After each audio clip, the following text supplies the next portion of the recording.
పిల్లలు లేక బాధపడుతున్న ఒక ఋషి దంపతులు శివుడిని సంవత్సరాల పాటు భక్తితో ప్రార్థించారు. ఆ దంపతులు మృకండ మహర్షి మరియు ఆయన భార్య.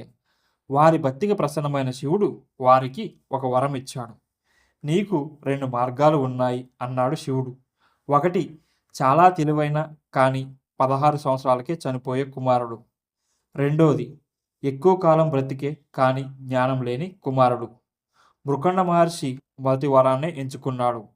కొంతకాలానికి మార్కండేయుడు అనే కుమారుడు జన్మించాడు. చిన్నప్పటి నుంచి మార్కండేయుడు శివుడికి పరమభక్తుడు. రోజు శివలింగం ముందు కూర్చొని భక్తితో ప్రార్థించేవాడు.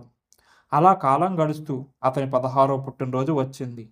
అప్పుడే యమధర్మరాజు అతని ప్రాణం తీసుకోవడానికి వచ్చాడు. భయపడిన మార్కండేయుడు శివలింగాన్ని గట్టిగా కౌగలించుకున్నాడు. యముడు వేసిన పాశం శివలింగాన్ని కూడా తాకింది. అప్పుడు కోపంతో శివలింగం నుంచి ప్రత్యక్షమైన శివుడు యముడు వక్షస్థలంపై తన్ని మార్కండేయుడిని కాపాడాడు. మార్కండేయుడు భక్తి చూసి శివుడు అతనికి చిరంజీవి అనే వరం ఇచ్చాడు.